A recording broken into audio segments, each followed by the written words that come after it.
Warning, this podcast may contain profanity, strong opinions, and hilarity. This is a story of a time long ago. Or perhaps a tale of grim darkness in the far future. An age of myth and legend. In which there is only war. When the gods of chaos were petty and cruel. And plagued mankind with all manners of suffering. Only two men dared to challenge their power. Brohammer. Hello, hello, hello. Howdy.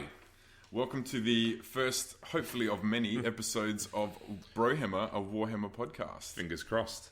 Fingers crossed. So my name is Jordan, aka Lamian Maximus, and my co-host is...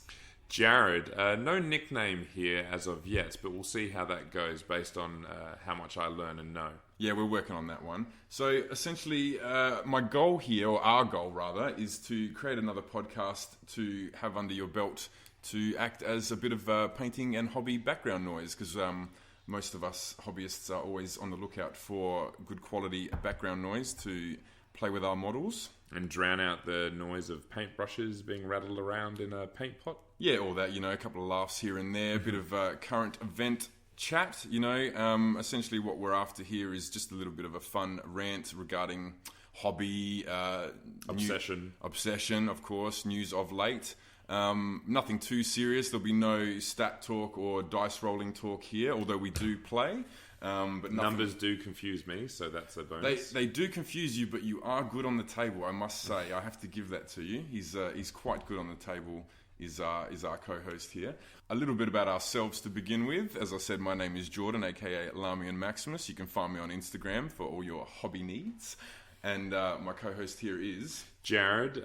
No nickname, but we'll see how we go with that one based on how much I actually understand, apart from good and evil and shooty boys and stabby boys and monsters and tyrants. So look, our brotherly love of Warhammer began when we were in our early teens, would you say? Yeah. Or maybe even actually, as 9 or 10, I think? Yeah, I can definitely see there was a time during the 1990s when... good old 90s. Yeah, because when did it actually start? Oh, look, it's about 40 years old, nearing now, but yeah. The first shop that opened near us at Marion Shopping Centre was probably, I'd say late 90s, around 96, 97, if I had to put a stab in the dark. I reckon it was even touching on being in year 5 or year 6. Yeah, so 97 was about year 5 for me. I remember that because the local football team won the premiership for the first time, and it was a bit of a hoo-ha. I'd just like to make the distinction to those of you hopefully listening to this podcast and continuing to listen to us in the future, that you are not hearing the same person simply talking to himself. We are more akin to... two different people. Two different people. Two different people are definitely having a conversation here, although it may not sound like that. We did both inherit our father's voice box, so it's a genetic trait where all the men in our family do sound the same. So if you could perhaps think of us and liken us to the greater daemon of Tzeentch, Kairos Fate Weaver. We are the two heads of the birded demon of change. I'm probably the more outspoken, obnoxious, hopefully endearing head who leads with a charge and always goes for the kill, whereas my faithful brother here is the more knowledgeable and strategic head of Kairos, in my humble opinion. Does the two heads better than one actually work in favour for that model or character? I think it works in generally speaking, but I don't think for poor Kairos it does. If you know the history of poor Kairos, he's not a well-off demon. He is known to have arguments with himself, which could be quite annoying and time-consuming, I'd imagine. So, yeah. So, I mean, look, we started in this hobby probably, I was maybe, 10, 11, you're maybe 9, 8 years old, roughly about there. So, early pre-teen sort of stage. And it's safe to say that it's certainly expanded upon the basic green, ultramarines blue, blood, red angels, I think it was red, where now, having a look at your paint collection, I generally feel overwhelmed as if I'm at Bunnings trying to paint my house. So listen to a true fan here, dropping the Space Marine knowledge on you people out there. Yeah, look, I mean, when we first toddled into Games Workshop, it was a pretty overwhelming experience. Not to dwell on it too long, but, as sort of young, pretty well-behaved kids, walking into a Games Workshop store can be pretty confronting. But look, I mean, it was great fun. I remember walking out of there with some Skaven. What did you buy the first time around?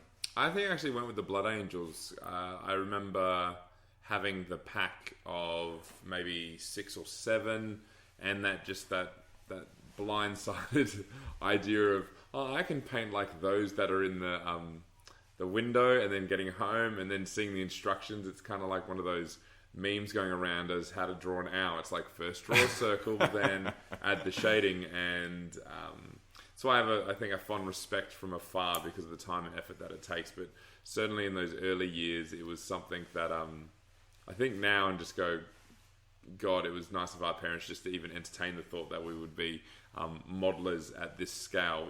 Getting all the Spitfires and tanks and stuff that we'd glued together and painted and decaled. So. Yeah, scale modelling background for both of us, inherited from our father. Definitely contributed to the modelling passion. I remember being blown away by the Blood Angels Codex art and stuff like that when we were first walked into the shop. The whole wall where every Space Marine had their own codex and their own art and different colour schemes. It's funny, actually. I was only looking the other day at what would have been technically the sort of cream of the crop painting-wise at that particular time that we're discussing. And, oh my God, is it laughable now compared to the golden age of mini painting that is currently taking place. The stuff that used to take home the trophies now would not even get a look in, possibly even be slightly scoffed and laughed at. It's a lot of, I think one thing as anyone would with not being able to afford anything was actually admiring the free the books that or catalogs which would have sold it. And you think a time before the internet, that was the only way to really look at something time and time again or have access to it, unlike now where you can lose a couple of hours just scrolling through Instagram and looking at it. But we really do take it for granted. I mean, the one that rings true to my memory, and I'm sure you'll agree, is it was probably circa 96, 97, the Citadel painted catalogue. Yeah. It was a red catalogue, had like an Eldar Wraith Knight on the cover from memory. And I remember us constantly, 3 of us, there's actually 3 brothers, only 2 will be joining you this evening. I remember sifting through that book and us sitting there time and time again deciding what we were going to collect and what we were going to paint and planning it all out. Unbeknownst to us, the literal hundreds and hundreds of dollars that we as children did not have to put into this hobby, but we loved conspiring and planning about it just the ironically same. A bit of a fantasy for a fantasy game, like in terms of... We were fantasizing about fantasizing is exactly what we were doing. I do remember though, I remember that catalogue. I remember the one with the, I call them the Shooty Boy Orcs or whatever, with the checkered... The Orc Boys, in fact. Whatever the big box was going out at the time, that artwork was pretty bowler. Yeah, we're talking, so this is 2nd edition, folks, here. This is Blood Angels vs. Orcs, 2nd edition. And then there was the box. Gorkamorka as well, which I remember even asking a teacher at school to photocopy a picture of so I could try and do something with that. But the short-lived Gorkamorka game, which some of you older hobbyists may remember. Nothing but orcs, nothing but trucks, all orcs, all trucks, all the time. So, sadly, no longer with us. R.I.P. Gorkamorka. Yeah. Well, that's how I feel about hindsight is a perfect roll or 2020 or something like that. But where those miniatures wound up that first time round. It's a mystery. It's a mystery. I think they've disappeared into the warp, I believe. To put it bluntly, I think truthfully, our mother had asked our permission to give them away, possibly to a younger cousin or friend or child of friend, and we both for it to happen once again. I mean, it's the common story. You hear this with a lot of hobbyists and YouTube content creators and even Golden Demon winning painters. A lot of people have what we call the hobby hiatus. They get tantalized by this hobby as a child, and then they discover things like girls and cars and drinking, and people have their usually mid-teens to early 20s hobby hiatus, and for some people it's longer. For myself, I didn't get back into gluing plastic together and painting minis until I was 31, which is not that long ago now. And when you're an adult and you've got a bit of disposable income, you can come at it with a gusto that unfortunately a 10-year-old is not capable of. But is there still that fear of not getting back into it or just getting into it, but then, I mean, starting off small where you don't commit to a big set piece or big army straight away, knowing then you do see it'd be interesting to think about how you got back into it. So when you painted that first miniature and you're a little bit wise, a little bit older. There's a lot more tutorials and there was a lot more. I'll tell that story if you'd like. But you still see on I guess Gumtree or any of those want ads even now, like people still willing to offload built but not like painted miniatures, because building isn't hard, but if from what I've seen of you, like if known as the pre-painted lot, the dreaded pre-painted lot then, of random miniatures. Yeah, but I've seen what you do with the magnets and stuff, and like the fight. Like there's a big difference between cut, glue, and put together. But just that idea of almost the fear of also painting something in case you do it wrong. So it's wiping the sweaty brow if it's a who is it, like abdomen? No, not Abaddon. Abaddon, not abdomen. Abdomen. Abdomen, the despoiler. Making the big decisions to paint it. So yeah. Oh hell yeah! I mean, look, I got back into the hobby looking for a bit of art therapy. Honestly, as a bit of a quelling of rage and getting the sanity back on track and wanting to paint something and not really wanting to sit there and paint Bob Ross sort of watercolor landscapes of forest that I didn't give two rats about. And I thought, hey, maybe I can paint some little soldiers and then maybe get a game in. But I mean, look, and as I said, we're currently in the golden age of hobby where the internet is at our fingertips and the world is our oyster with tutorials and products and instructional videos and things like that. So, I mean, I started by just literally Googling the word Warhammer and going image search on Google. And I settled on Space Marines. They were something that I had dabbled in before, even though my first model was Skaven. Deathmaster Snitch being a personal favourite of mine. But essentially, it was like I saw a model that I liked and I walked into the local game store, which has moved from its original location, but still close enough in the area. We're very lucky here. We've got a couple of Games Workshop stores. Yeah. But essentially, it was like pointing to my phone and telling the Games Workshop manager, I want this. What is this? And it turned out that I actually preferred the Horus Heresy Marines, which is almost like a historical version of a civil war that took place between the Space Marines versus the current new, taller, true-scale Primaris Marines. And then it basically came down to me picking a colour, and that took me a little while to sort of sort out, and it sort of grew from there. So from a 10-man box of Space Marines, I'm now well and truly steeped in the hobby. Yes, very much so. Very much well and truly in the hobby. So, yeah. I think that's interesting because I'm always probably one of those people in life that, if model making or whatever, if there's somewhat a formula, I kind of want to follow that. So, definitely. Yeah, like I remember watching you just kind of make your own variation of is it the Horus Heresy green or whatever it is, and then just because you might be two models in and you kind of trial running it, but that was a painful 6 months. As Jared mentioned there, I also like to follow a recipe and do things quote unquote finger quotes correctly. Especially in the Horus Heresy game, those of you that are aware, it is technically a historical game, as far as it sort of sticks pretty closely to the lore and the civil war that took place between the 8 Traitor Legions and the 8 Loyalist Legions. Sons of Horus is who I settled on. The Viridian green colour scheme was a big factor, but also a little personal fact here that our grandfather is a war veteran and was in the 16th Battalion, so hence the 16th Legion drew me in. However, when I began painting the Sons of Horus, the Sons of Horus green, finger quotes, quote unquote, air quotes, did not exist in bottle form. It had been discontinued by the Forge World website. I got into Heresy pretty late, to be fair.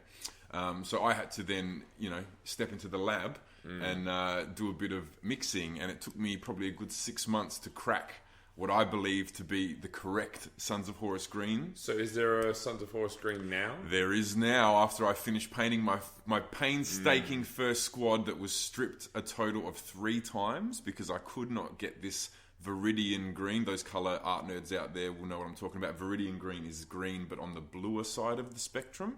It's a very specific green. Blue, not blue-green, yeah. Yeah, green, exactly. Green, blue, not blue-green. And when you have other Space Marine legions, such as, not in the Heresy particularly, but the Dark Angels, which are a dark green. You have the Salamanders, which are a green. You have the Sons of Medusa. There's all different shades of green. And I remember the first time I painted my Sons of Horus, I was pretty damn happy with myself. Not bad for my sort of first try back into the hobby. And it was one of the most early pictures that I posted on Instagram.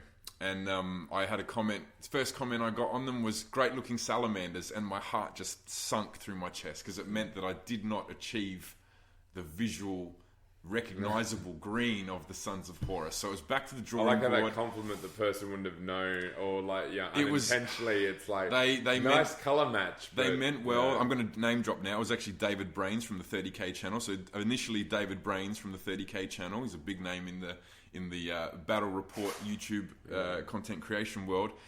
Even though he was paying me a compliment, it felt backhanded, and my heart did sink through my chest because they weren't the Sons of Horus. So, like I said, back to the drawing board, back to the beakers and the mixing of paints. The Wile E. Coyote, Acme Lab. I did. And then so I finally settled on a mix of Celestia Grey and Incubi Darkness, which is so ridiculously close to the accurate Sons of Horus green. And at the time, I believed I really felt like I'd turned lead into gold. I really felt like I'd cracked the code and it matched the artwork and it looked fantastic. So off I went. I finally, on my third try of colour scheming, I painted the full 10 models, edge highlighted to the 9s, the full Duncan Rhodes treatment, right? The best I could possibly do. And then what does our beloved Games Workshop do? They release an official pot of Sons of Horus green. And so I go trepidatiously out to the store and I buy said pot of official Sons of Horus green, and I bring it home and I paint another marine and I place it next to my currently finished marine, and it is so painfully close yet so painfully different that I then had to repaint my marines for a fourth time. Does that mean, like, if they released that green, it wouldn't be a bit of a tease, but so are there Horus of Heresy box sets now, or is that currently? No. Is that the myth or the idea, like, release the paint color first? Or? No. So essentially, what happened was the Horus Heresy was released in around 2012, I think, if I'm remembering that correctly. So way before I got back into the hobby, by Games Workshop's subsidiary / partner in crime, Forge World, as what we call like a specialist game. So essentially, what happened there was when they initially released the Horus Heresy back in 2012, they released a bunch of models, they fleshed out the different legions, the different color schemes, the different lore, and they released a range of paints. So essentially there was a Games Workshop range of paints, and then there was a Forge World set of paints, and within this set of paints was Sons of Horus Green. Now somewhere between 2012 and 2000 and circa 18, when I started to do the Heresy, those paints had been long discontinued and were no longer available. So your only option was to mix these paints yourself. Hence the laboratory experiment saga that I just explained there, unfortunately. So don't you see some people on YouTube, I forget what their names are, like they all have great names, that's why I'm so easily confused, but some people actually nostalgically paint in the traditional colours, and does that mean that they have old pots of that paint, or there are other, like, not runoffs or copies of it, but when they're trying to do that nostalgic paint, I see all these different bottles, and I know it's not the ones that you have or have transferred. Is that people just somehow having the old paints, or are there various other companies apart from Forge World? Oh, look, there most definitely are people out there. The guys who've been in the hobby for a really long time and have looked after their paints and made sure to wipe off the tops and reseal the lids nice and tight, they would still have... I can still see them now. I can see the starter set that I used to have. It had maybe 8 colours in it, all very bright, vibrant, highly saturated colours in little hexagonal shaped bottles with the white. White. No, this is pre-black hexagonal bottles. This is before screw was pop, wasn't it? Yeah, it was pop top white plastic lids, and if you remember, they had, I believe it was the Orc Evil Sun head logo on it. So it was like an angry orc mouth with some jagged lower teeth sticking out and whatnot, and you had your basic 8 colours that basically everybody worked with out of a starter set, and those paints still survive today if they've been looked after and they've had a bit of thinner put in them and the lids were shut properly. There's actually quite a bit of a little niche section of people who do paint that nostalgic way, and the signature, like classic cars, like keeping it OG. Keeping it OG, that's right. And the classic feature that is a massive call out to that era is the goblin green base.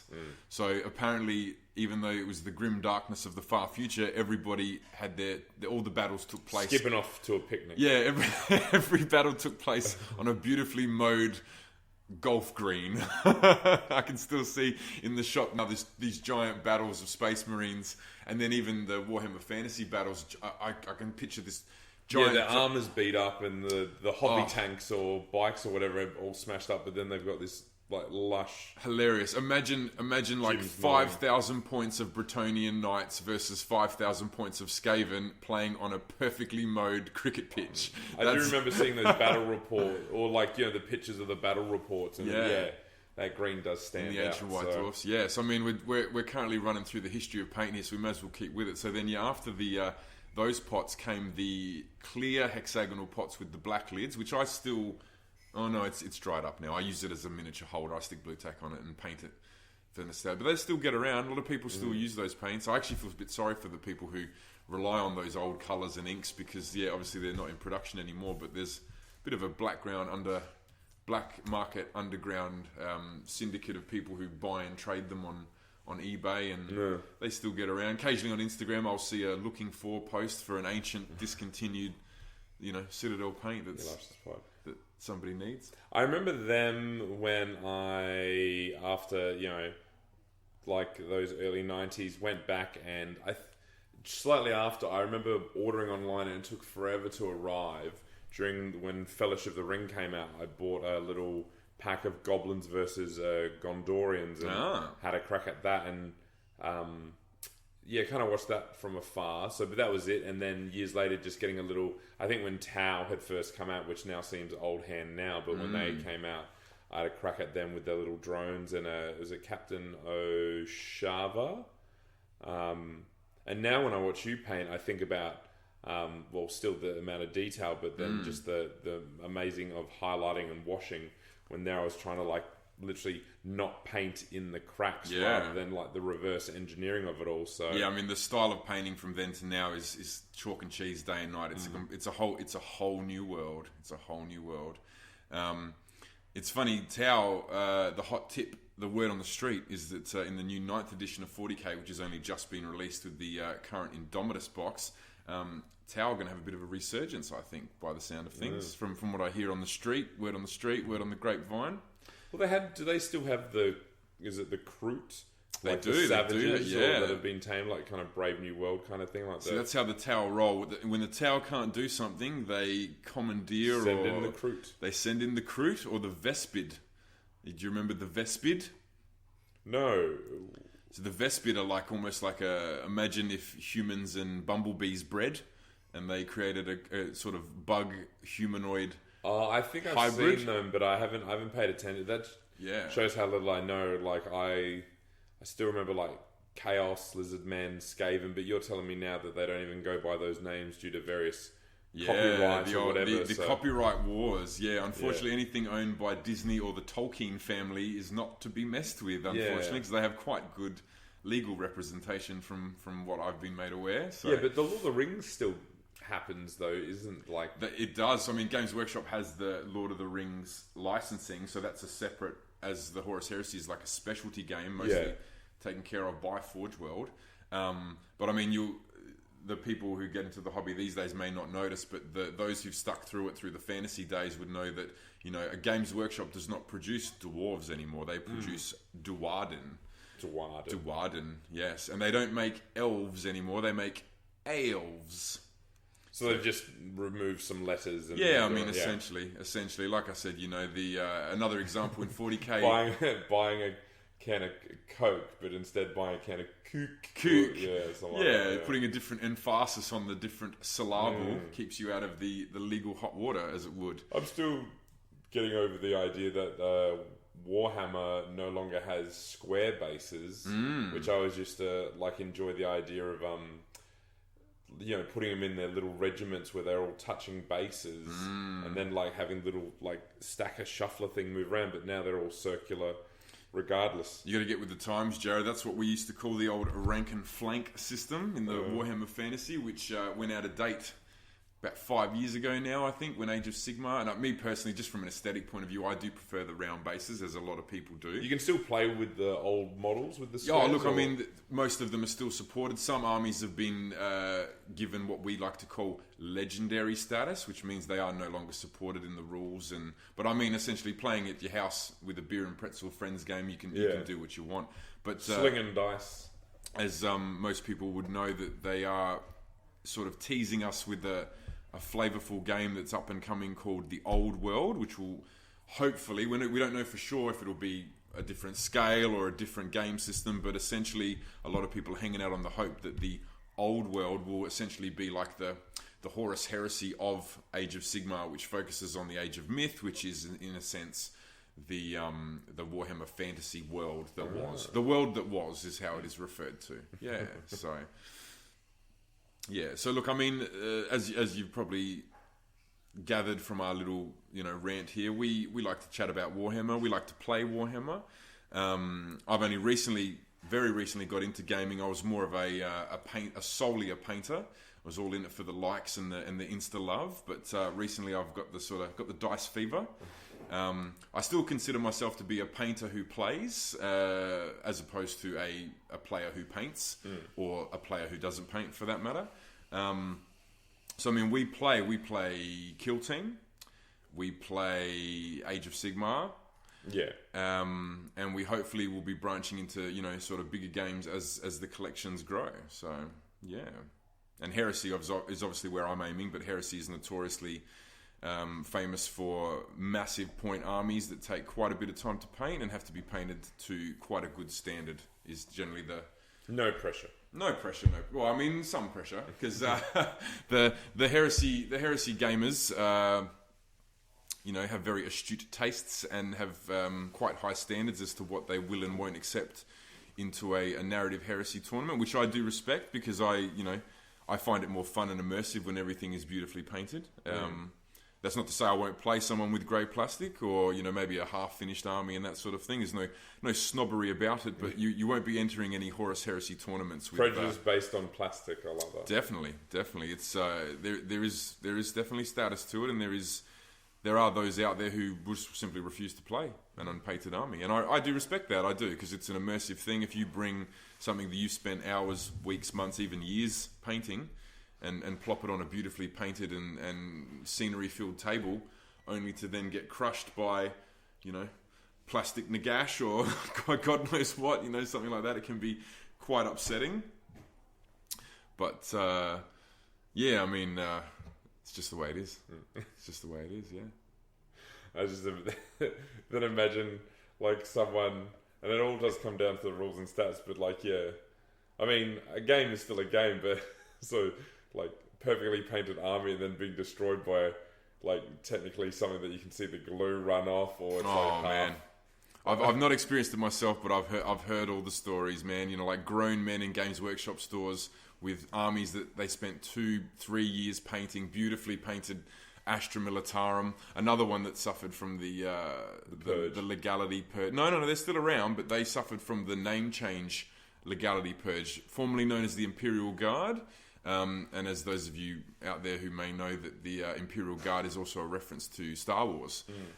So nobody wants to be taken on Disney in the courtroom, so hence Astra Militarum. I mean, it also allows Games Workshop to, have their IP essentially become their very own and copyrighted, and they love their sort of Latinish, is that a word? I don't know, Latinesque names for things in 40k, because it is set in the high Gothic style of grimdark future. Yeah, so, I feel like you being back at school whenever you play one of these games based on the literacy and numeracy that you have to remember. So that I think it's half of it. Like I'm sure this hobby starves off Alzheimer's or whatever. Like or dementia, I guarantee it.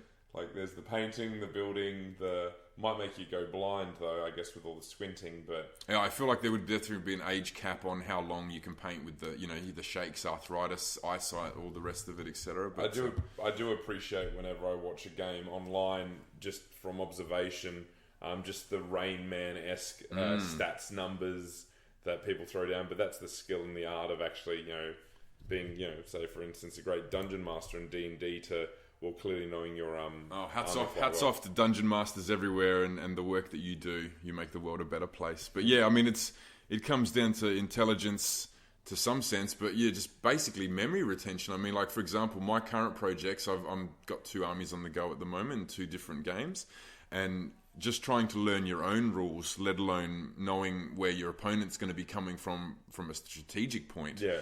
This is probably a skill that I find that you have quite a bit of stock in, much more than myself actually, whereas I can hand you a relatively new but enthusiastic Warhammer fan a set of stats or a sheet of war scrolls or something like that, and within maybe 1 or 2 rounds I'm really on the back foot as far as strategery and strategic decisions go. I feel that's quite a quality of yours.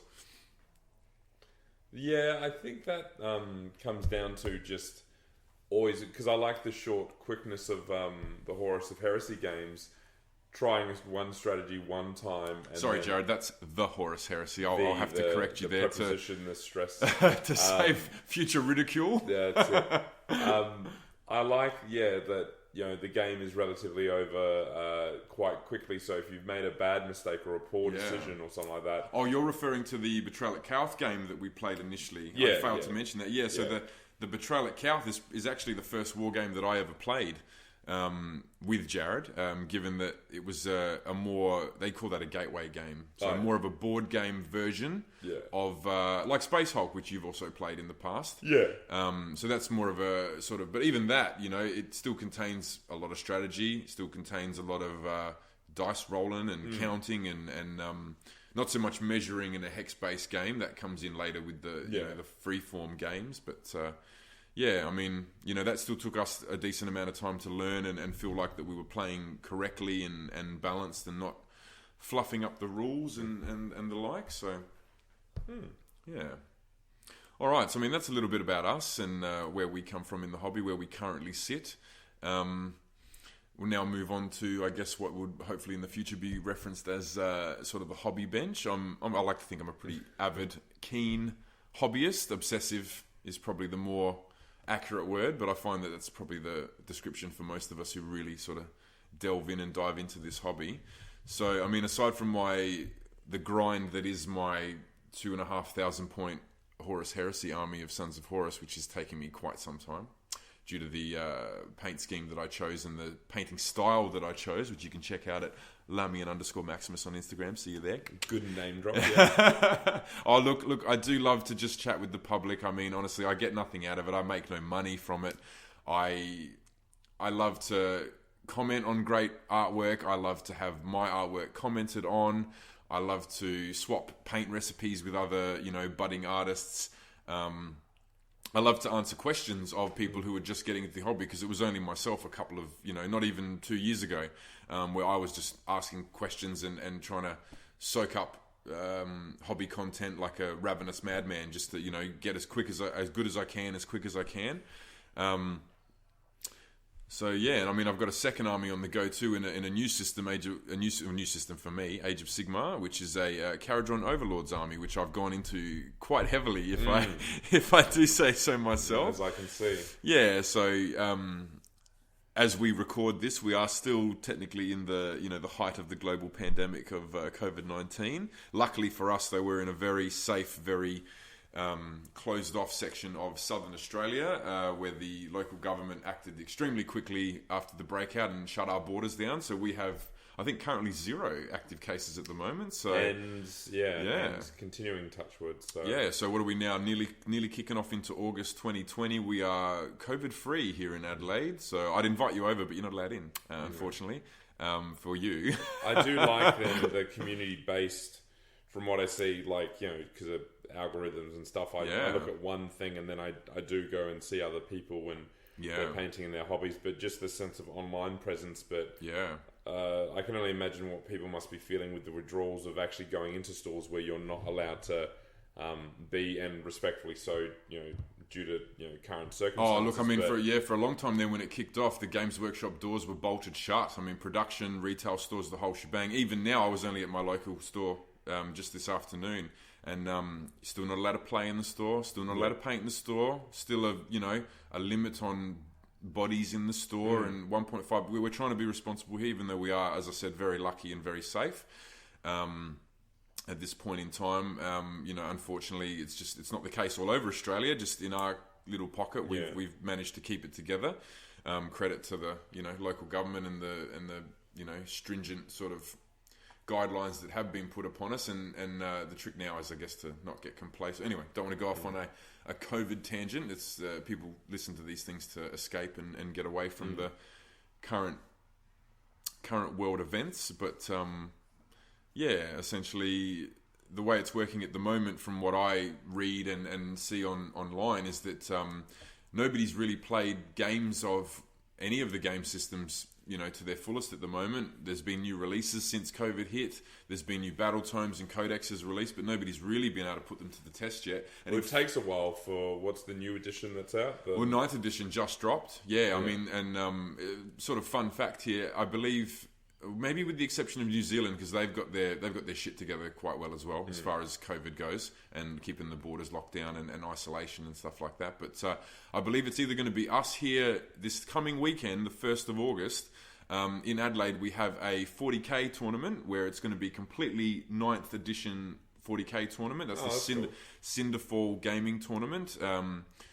Held by Cinderfall, and I believe Doom and Darkness, which is some great YouTube content creators that you guys should check out if you haven't already.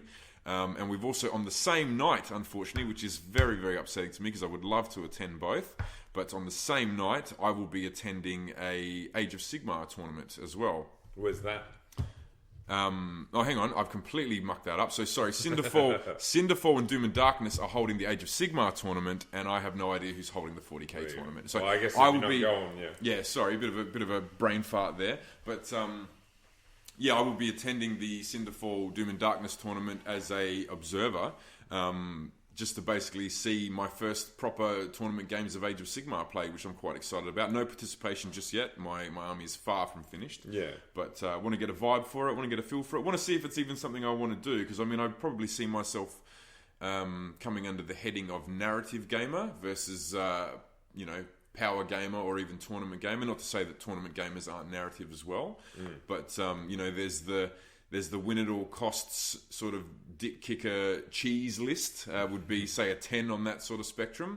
And I like to think I probably would fall around the sort of mid-level where I, take the game seriously, take the rules seriously, I take the hobby seriously, but I don't take myself too seriously. And look, honestly, I plan to get smashed and pumped into the ground pretty hard in my first couple of games of Heresy or Age of Sigmar for that matter, but I think it really boils down to who you play with. So the people that I'll be playing with are obviously more experienced than I, but I consider them to be friends, and hopefully it'll be more of a learning exercise where I'm happy to shake hands at the beginning of the game and say, look, you've already won this, so let's have some fun. Maybe I'll learn something and I'll come back a bit trickier next time. And that's sort of where I'm at with that. So is that something you think you might like to participate in future? Possibly piloting one of my armies, or getting? Yeah, I think so. I think there's always that. For me, because knowing the rules, like I'm happy to be a backseat player or watcher, where if someone's happy to take the time and patience to go, oh, this is what you could do, and then make the decision. But it's kind of like driving a car. You think about professional drivers or like those with full licenses, having that confidence. I am barely off a logbook at this stage in terms of remembering basic structural turns or phase. I like that analogy. I mean, that's why I do respect it, because playing any board game, I mean, the rules are, and I mean, basic board games like Monopoly, which I love, but my wife Laura doesn't want to play because it gets too competitive. So I was going to say, I think if you had all the tools and all the knowledge and all the stats in your head, I would probably, if I'm a 5 on the scale of 1 to 10 of complete beer and pretzels gamer to cheese dick kicker tournament player, I'd probably place you around a 7, just because I feel like you've got that strategic competitive streak in you. I think until I give it a go, I won't know, but it certainly makes moving the top hat around the board seem, primary school or even kindergarten for that matter. So but no, I'd like to. Do not pass go. Do not enter my blast template. Nice one. Roll 6 for save. No, look, I really look forward to that, having like a proper good 2K worth of Sigmar or 2K worth of Heresy to sort of drop on the table and really learn and get to know my army and see how the list that I've built plays out, and if the little narrative in my head that I've created for my boys sort of actually works out on the table, or if I've made a complete if I've just made a chain slaughterhouse, of a complete slaughterhouse by pure chance, or I've made a complete string of extremely bad fluffy purchases that equal list. At least they look good. Well, that's it. I mean, at the end of the day, if I was ever to go to a tournament, the most prestigious award that I could ever possibly take home is best painted in show. I mean, that's what I'd prefer. If I could choose to win the tournament or win best army in tournament, I definitely want to be taking home the best army trophy. So, yeah. Yes, I mean, look, as I mentioned before, this is being recorded around the time of the Indomitus release, so we're talking late July, early August. I'm about to kick off my own personal little August hobby marathon. Due to COVID, I'm still currently waiting for work to kick back in. I'm also doing a little bit of upskill, a little bit of personal background knowledge on me, trying to get a bit of a COVID pandemic-proof source of income, because unfortunately most of my revenue streams dried up as soon as the pandemic hit. But during this next month, I'll be posting pretty hard on Instagram and working pretty hard to get... Look, I mean, I've got no delusions here of 2 fully painted 2,000-point armies, but my real goal is to You wouldn't be the only one, though. Look, I mean, I'm trying to be realistic about it. Look, 2 mobile, glued together, built and primed sets of 2,000 points. I'm sure I can achieve that in 31 days. And look, any paint applied to any miniature beyond that goal, bonus, exactly. I mean, at least I can maybe roll some dice and get a bit of feel for my armies. I can push them around the table rather than at the moment. I've been playing with my housemate using Scrabble tiles, and I played. It's just not the same. Look, I played my Caradron Overlords, which were played by the Betrayal at Cowth dice, against a team of Ironjaws, Ironjaw Oryx, piloted by my housemate, and Gordrak, the Fist of Gork, was a bottle of Ralph Lauren cologne. So I mean, you take what you can get, but it's all about rolling those dice and deciding, if it's for you, and maybe this works, maybe this doesn't work, but repetitive memory. Repetitive and memory, that's what it comes down to learning these games, I believe. If you get that sorted, and then once you've got your own stuff as second nature, then, your regular opponent's tactics start to sort of rub off on you, and you find synergies, and you find little chinks in their armor, and you realize where your own sort of black spots are and things like that. I think that's what I'm looking forward to. Is I know I can see the army afar on your hobby table, but until it's built and even undercoated. We play a game with the Sigmar and the orcs and the dwarves. I know that's copyright, but the Dwarvians. I'm sure you meant dwarf. Sounds like a distant cousin. Yeah. But that's when I'm really looking forward to giving that a whirl. Look, I mean, it's I spend so much time immersed in the hobby, whether it be YouTube, listening, painting. I mean, I fully visualize where my armies are heading, so in my heart they're already done. But I mean, for somebody walking up to the table and looking at some Scrabble tiles and a cologne bottle, there's no way you're going to be able to give them the immersive, enjoyable experience that my overactive imagination allows me to visualize what's in front of me, that sort of thing. But then again, that's why I think about Dungeons and Dragons and the respect for that, because really that is so imaginative, and I like that, even though it is slightly prompted by what the company releases. People come up with their own stories, their own conversions, like anything fan art, fan fiction. The fact that 2 people could use the same paints and colours and have the same intention, but they actually do turn out slightly different. Yeah, for sure.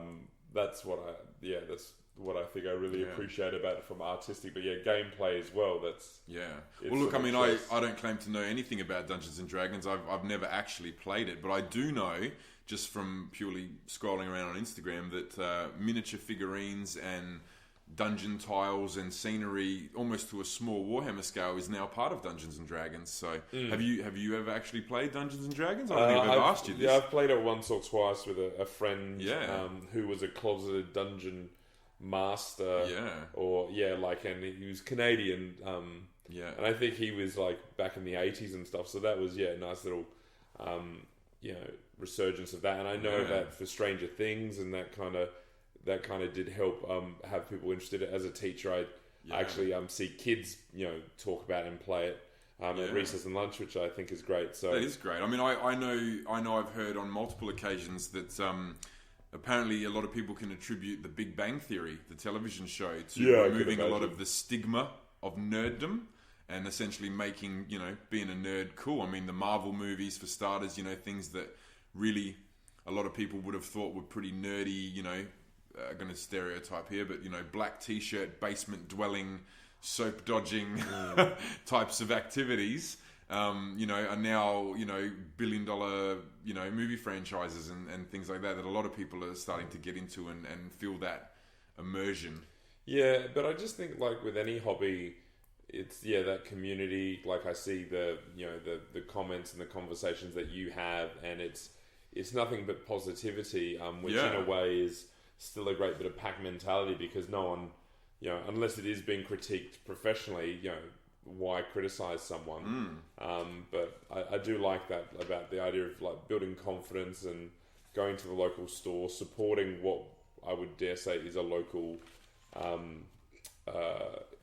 not independent, but like, it's still franchise, but someone who is running the store because they're just as passionate, so supporting them. Yeah, definitely. But potentially making new friends that, well, once again, the thing about Warhammer is I like that it can be both online conversations but also in-person games. So there's that connection. Like I know many aspects to the hobby. I mean, I went from walking into a Warhammer store. I think you were with me the first time I walked in about 18 months ago, and I'd literally decided I'm going to paint something. This is what I want to paint. And my local store manager is a good friend of mine now. I've spent so much time in there, and I've spent quite a bit of money. And we connect on a few different levels as far as be deemed as a regular. Definitely a VIG, very important gamer, or so, I mean, similar interests. If you play the same systems and you like the same stuff, and so I mean, look, you've got the hobby aspect of it, you've got the lore aspect of it, you've got List Hammer, which is building lists. Purely, you've got Dice Hammer, which is literally just rolling the moves and the scores and seeing how that sort of unfolds, And then there's even now, and I think there has been for some years, but there's actually like a Dungeons and Dragons-esque version of Warhammer roleplay called Soulbound, which is made by a company called Cubicle 7, that essentially allows you to play as races of Age of Sigmar in a Dungeons and Dragons style game. So you don't even really need miniatures for that. Of course, I'm sure Games Workshop would love you to buy some, but and they make miniatures that suit all the different races and classes so that you can do that. But I mean, it just keeps getting broader and broader every day. There's the whole convention side of things. There's the painting competition side of things, and of course the YouTube and audio podcast creation side of things, where there's literally something being recorded. Warhammer in general, and that's all systems Warhammer related, round the clock. Quite a few paintbrushes in numerous pots, so to speak. Oh, look, the paints are being shook.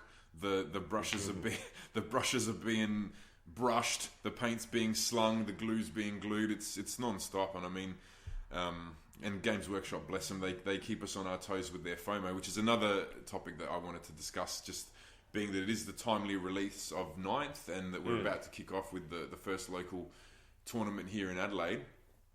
One of the big contentious issues, I dare say, at the moment is the Indomitus release. So just to give any of you who've been living under a rock, or maybe are new to the topic of Warhammer, and for my brother's benefit here as well, the new box got released in limited quantity. It was essentially... Which is something that they traditionally do, right? Oh, definitely. I mean, they are a worldwide company, but they're not as big a company as a lot of people think. They're not your Coca-Cola, Apple scale type of company. They are the biggest, 800-pound gorilla in the miniature wargaming hobby arena. Yeah, but I mean, they're not, and they are a publicly traded company too, so they have shareholders to satisfy and things to, quotas to meet in that respect. But I mean, it was advertised as a celebration launch box, not a starter kit. Typically, a starter kit hangs around for a bit longer, which is generally 2 forces, some dice, some rules, essentially self-contained, something that you can crack open. And these days they do the press fit, maybe different color plastic, so that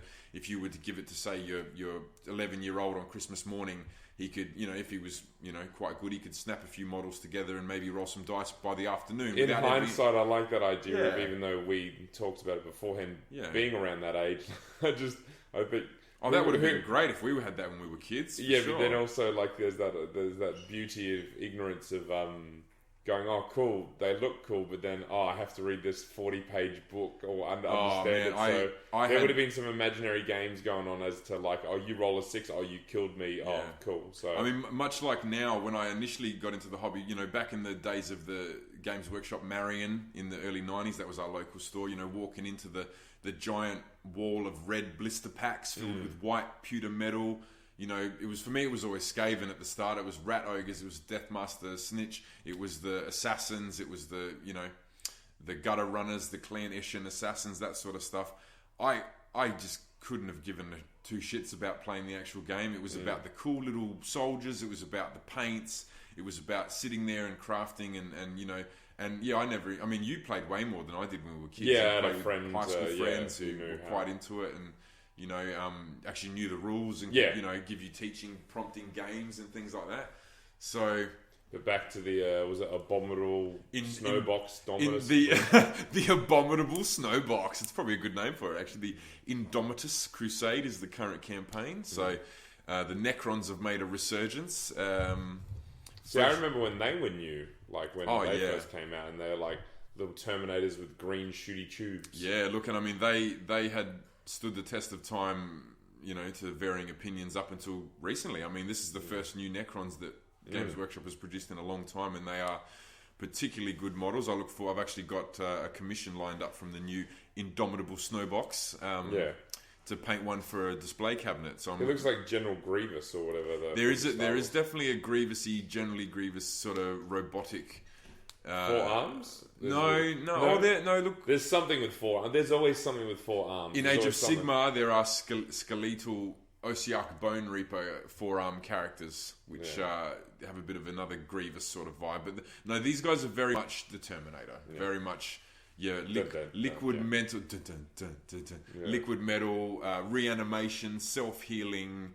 Their skin tropes, they you shoot the fancy ones with any sort of weapon, and they heal the bullet hole, much like the Liquid Cop in Terminator 2, and that's how I imagine it anyway. Their skin, necrodermis. But you're saying the box has been released here? Yeah, so the box dropped 2 weeks ago for pre-order, sold out in hours worldwide. It sounds longer than it, but probably minutes in varying countries in different time zones. I was in the store at the time the pre-order went off, and there was a 25-person line around the corner, and they had to trickle in, due to social distancing, and the Games Workshop manager, bless him, did a fantastic job. Had 2 computers on the go, working as fast as he could. He had a butcher take a number system happening. He was as efficient as could humanly be, so that nobody missed out.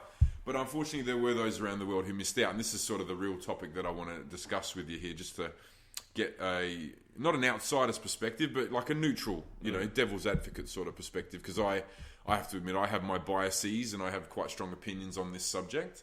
So essentially, that's how it broke down. I was also there on the day of collection, where the store was issued with an allocated amount of boxes for sale on top of the pre-ordered boxes, which were gone within, I think, 45 minutes or an hour of the store opening. Once again, 25-person social distancing line out around the shop. Bang, bang, bang, they're gone. And then, of course, there's the internet uproar from everybody who missed out, who's upset. Because as I mentioned, Games Workshop, bless them, they do run on FOMO, essentially. I mean, that is kind of their... Supply and demand. Yeah, it is kind of their business model. I mean, they make what they make and they sell what they sell, but... So, I mean, this is literally how it unfolded in my perspective. I went home that night, not having bought an Indomitable Snowbox myself, because, like I said, I'm quite buried in the heresy and Sigmar, so new 40k is something You don't need another distraction. No, look, I'm honestly... this is another issue too. I mean, those of you out there who try to learn multiple game systems at a time, you may have experienced what I've now come to understand as proactive interference and retrograde interference. So proactive interference is where I go to make a charge move in Age of Sigmar, and my brain tells me the charge rules from Kill Team, which are completely different, and they sort of mash into like a conglomeration in your head of the same weird game. And then of course you've got to get out the actual rules and check what you're doing, and is it 2 dice, is it 1 dice, do I have priority? And then you've got your retrograde interference, which is where you're literally trying to learn another game system and it's pushing other information out of your head.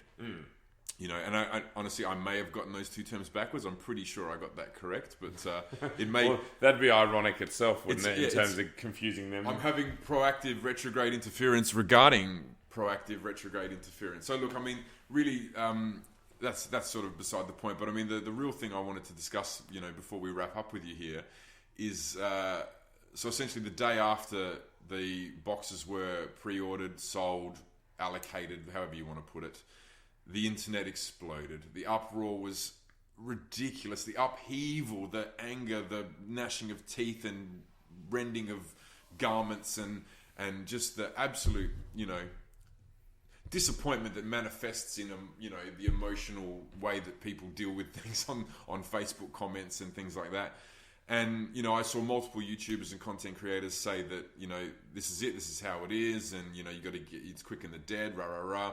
I guess knowing that they probably didn't miss out. So. No, I mean, a lot of the content creators get sent things early to, you know, so that Games Workshop can get people in the hype train as far as they get a bit of extra time. Not a lot, though. They maybe get a week or 2 at most pre-release, but... essentially what happened was a lot of them said that, you know, a lot of people suggested made to order, and they said, oh look, that, you know, a lot of people said that can't be done, it's not their production schedule, you know, these boxes were made months ago, etc., etc.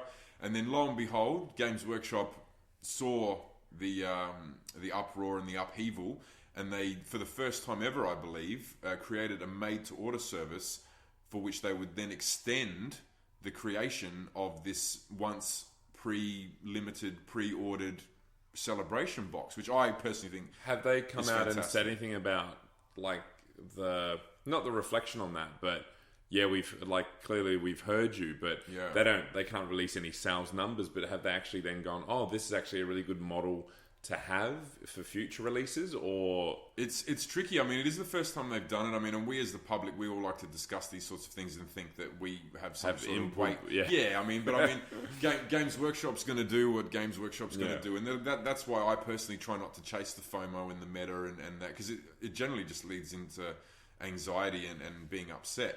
But it may be the beginning of a new trend, and personally, I think it'd be fantastic if they did that. They won't be able to do it for everything, otherwise their production schedule would just be shot to smithereens, and they'd never be able to move on, you know, to the new releases. But the thing that I really, really wanted to touch on was scalpers.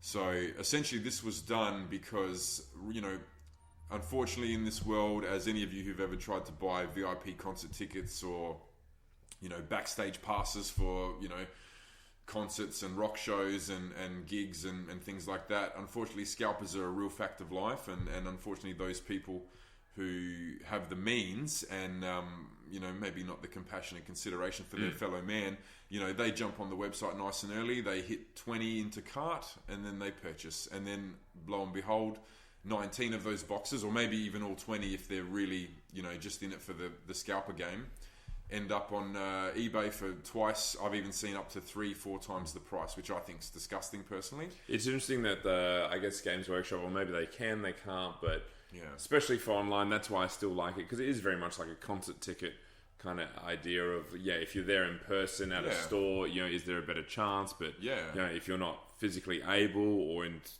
current climate not able to because of other things, but to even in future go, well, is there a limit as to how many you can buy online, so you can't smash the 20? I believe that has been instated. I guess has this ever happened to this extent historically beforehand? Not to this level that I'm aware of, but I have. Did you see old boxes going for a large amount? Like when I was eyeing off a potential Space Hulk, I think was at the 3rd edition. And you're kind of going, oh, well, you want to buy, you know, brand new, as in like not already built and stuff, so you can do it yourself, but then I know, like, holding out for another edition, but I understand that if something has actually gracefully gone up due to want over time, like you in the Horus of Heresy, the Horus Heresy, no, of, there you go, the Horus Heresy, but yeah, so it's interesting to think like that. But once again, look, it's funny though, and like I said, everybody whips themselves into a frenzy with the FOMO, and then essentially, you know, like, so our local store completely sold out of pre-order, completely sold out of stock. And I'm sure for lots of the, you know, there's 500 Games Workshop stores worldwide. I'm sure a lot of those stores are in that boat. And a lot of independent retailers actually missed out because there wasn't enough stock to go around, which was another contentious issue. But, you know, I've seen it previously where there's been a big hoo-ha over a box release, like, say, Dark Imperium when it initially came out, or the Kill Team starter boxes and things like that. Actually, Dark Imperium may have been a bit more of an evergreen release because it was technically a starter box, whereas this was a celebration box. But it's funny, so a good example would be the Sisters of Battle box. A lot of people hooted and hollered about wanting the Sisters of Battle. So Games Workshop made plastic Sisters of Battle, and then apparently nobody bought it because everybody whinged that the box was too expensive. So this once thought to be... This is the put the money where the mouth is. I mean, and unfortunately, you know, the wargaming community can not be so great at that at times, in my opinion. But, you know, they made this box and everybody sort of complained about the price of it. However, the diehards are always going to buy in. Like, if you wanted Sisters of Battle, and some people have been waiting 20 years for plastic Sisters, they definitely would buy in that box. But a lot of people buy for the fear of missing out, and a lot of people did the old, you know, buy 5 and try to sell them off trick. But, you know, there's still Sisters of Battle boxes sitting on shelves in stores. You know, because not every area plays 40k as hard as every area. Not every area likes Sisters of Battle in every meta game, and so on and so forth. But I mean, I had a pretty hardline view on scalping as a concept in general, as far as, you know, me good, scalper bad, I never scalp, you know, very basic sort of, you know, Don't right and wrong. Yourself, very right and wrong type of view. I mean, if I could eliminate scalping from the world, I think I would.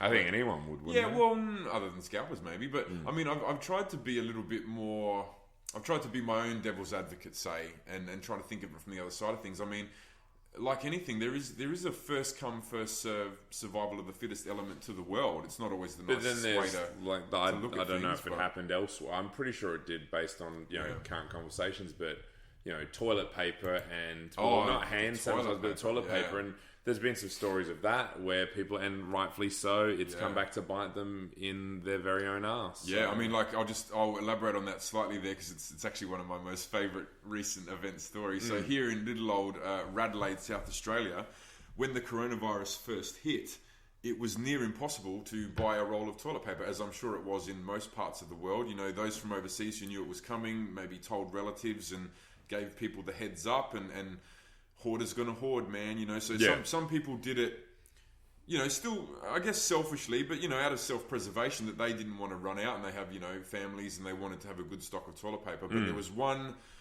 particular asshole in our local community who, I don't know his name, so he will remain nameless. Yeah, because you don't know. If I knew his name, I might name him just for the hell of it, because I got the comeuppance anyway. So, oh yeah, I do enjoy this story, so I'll see it out to fruition.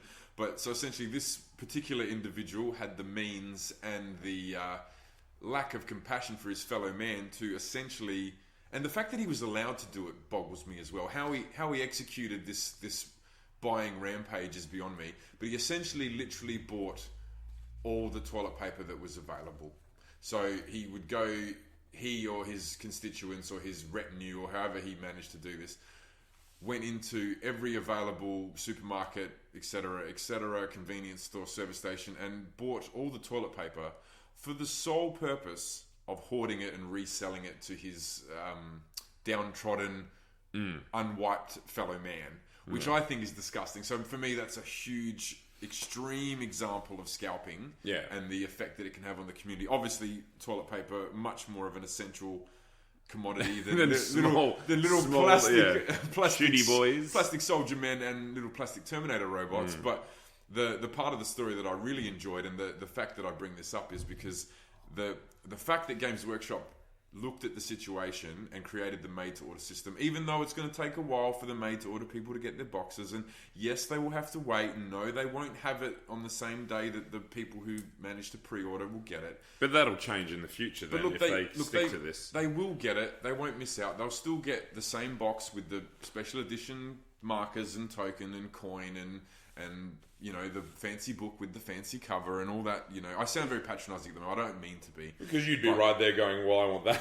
Well, look, I mean, if it was a Horus Heresy box, I would be, you know, I'd be the screaming groupie at the front of the crowd, you know, stepping on, you know, the proverbial own mother's neck to get that box. I do understand that level of excitement and FOMO, just not for this particular release.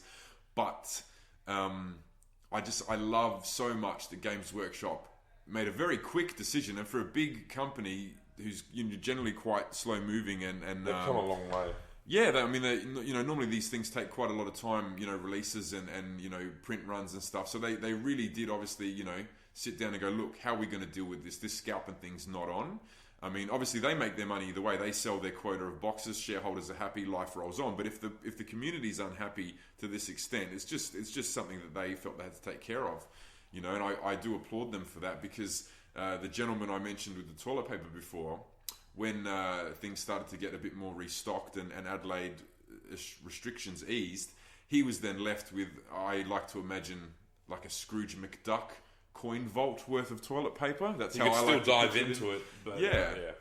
But he then attempted to resell said toilet paper to local supermarkets, who very, very happily were happy to tell him to sit on it. Yeah, is a nice way to put it, or go himself, you know. So that sort of thing, that's a feel good, heartwarming, uplifting story in my book. But your reflection of scalping, So I mean, there's memes going around at the moment, you know, like the first picture is, you know, bought 15 boxes of Indomitus, and the second box is a very dismayed scalper looking at the made-to-order screen. You know what I mean? So it's like, if Games Workshop have foiled the scalpers, then I'm all for Everyone's a winner. Yeah, look, and I mean, those people who still are too impatient to wait for the made-to-order box to drop because they just have to have their Blade Guard and their new Necrons, you know, when everyone else has it, and they can't stand to be left behind. If they want to pay $800, then pay $800. But my point would be, don't whinge about paying $800, because nobody has a plasma blaster to your head forcing you to pay $800. How much does the box sell for anyway? So I mean, I think it was around 250 retail. If you got that much money, like not that as in like you can pay that much more, but you're willing to pay a lot for a hobby that you respect. Yeah, and but it's not. It is by no means ever. Nobody has ever advertised this as a cheap hobby. If you go in hard like I do with the tools and the paints and the apparati and apparatuses, or however that, you know, falls out for you. I mean, you can go in quite cheaply. You can buy 5 paints and 1 box of dudes and a cheap brush from an office supply store. You don't have to go full hog. But, you know, to complain about what things cost, especially, it's so funny to me when I hear people in countries like the United Kingdom and America whinging about the price. It's like, change the setting on the website to Australian and then do the conversion and then whinge to me about so price. It's not a universal price. No, definitely not. So I mean, like, and in my view, like Apple or like those big, No, in my view, it's if you're an Australian Games Workshop fan, you are a proper fan. And I'm not saying that other people aren't proper fans, but we get just price based. We get gouged hard, and I mean, you know, it's obviously because manufacturing comes all the way from the United Kingdom and previously China, and there's really no manufacturing close to us, so everything is shipped in at a premium. But like, you know, to all you you know, American, Canadian, United Kingdom, European customers, like I said, who whinge about price, change the setting on your website to Australian and get out a conversion app, or change it to New Zealand Australian for that matter. Because I think the Kiwis cop it even harder than us, or maybe equally, I'm not sure. But, you know, so for someone over here to be paying Australian retail at scalpers rates, it's insanity. It really is insanity. And I feel bad if that level of FOMO grips you that hard that you know that you're missing out on, you know, I mean, if you've got the disposable income and you want it now, you know, power to you. But if you're not paying your rent and you're living off ramen noodles because you had to lash out at $800 to get this, you know, that's you know, you can't really be mad at the scalpers for that because it's a supply and demand situation. You know, it's like when COVID hit. I keep referring to COVID, but it's topical. You know, petrol got down to an all-time low. Hadn't seen it, you know, at 82 cents a litre here for years. You know, since I was a 16-year-old 15 years ago working in a service station. And that was just due to the fact that nobody was on the road. So nobody was consuming petrol. So supply, demand, down it goes. So, yeah, if Games Workshop's made to order has turned the tide on the scalpers even the slightest, I'm a happy man. So, yeah. Any closing thoughts on the scalper topic there? No, not really, because doesn't affect you in the slightest. No, well, it doesn't. No, I get to live through your army, so that's I mean, like I said, the scalpers don't affect me personally in this instance, but foreseeing the culmination of the Horus Heresy and the Siege of Terra, I do foresee this. You know, I do foresee history repeating itself. And then we'll have to wait and see.